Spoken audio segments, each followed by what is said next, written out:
السلام علیکم اللہ وبرکاتہ۔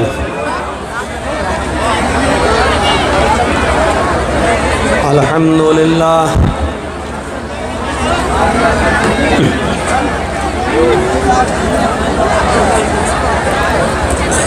الحمدللہ نحمدہ ونستعینہ ونستغفرہ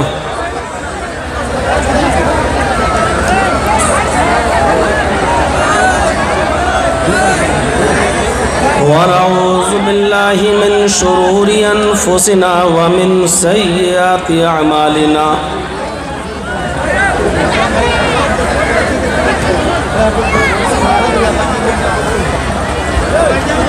من يهده الله فلا مضل له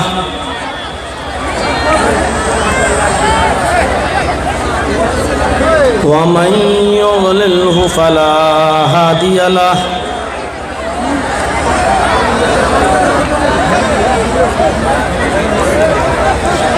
وأشهد أن لا إله إلا الله وحده لا شريك له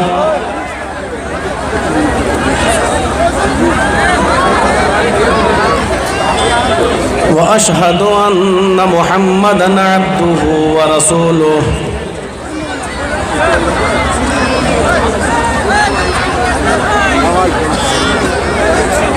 أما بعد فإن خير الحديث كتاب الله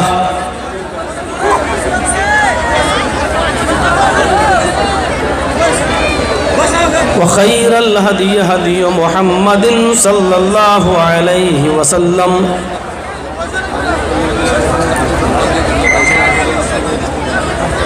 وشر الأمور محدثاتها وكل محدثة بدعة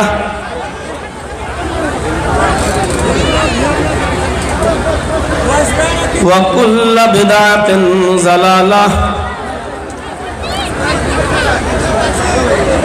وكل ضلالة في النار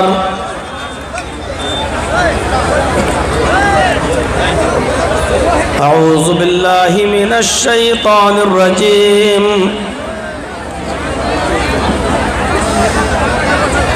بسم الله الرحمن الرحيم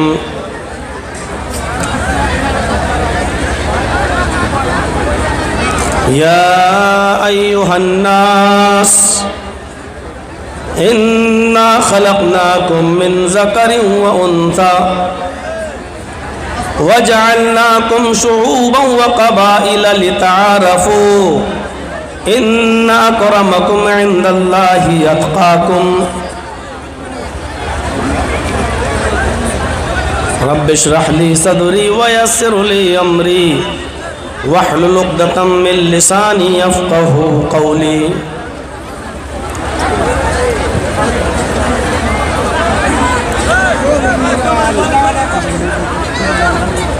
اس اجلاس کے صدر محترم،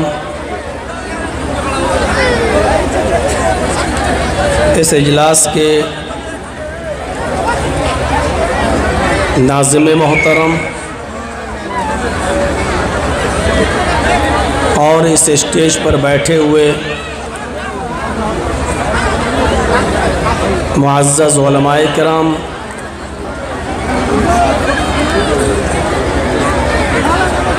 معزز سامعین حضرات، اسلامی خواتین، ماں اور بہنوں،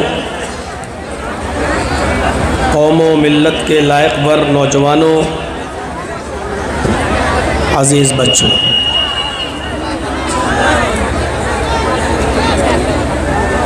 ہمیں اور آپ کو سب کو اس بات پر اللہ کا شکر ادا کرنا چاہیے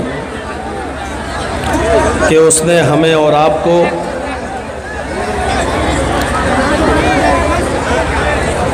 اسلام جیسا مذہب عطا فرمایا، قرآن جیسی مقدس کتاب اس نے ہمیں اور آپ کو عطا فرمائی، محمد الرسول اللہ صلی اللہ علیہ وسلم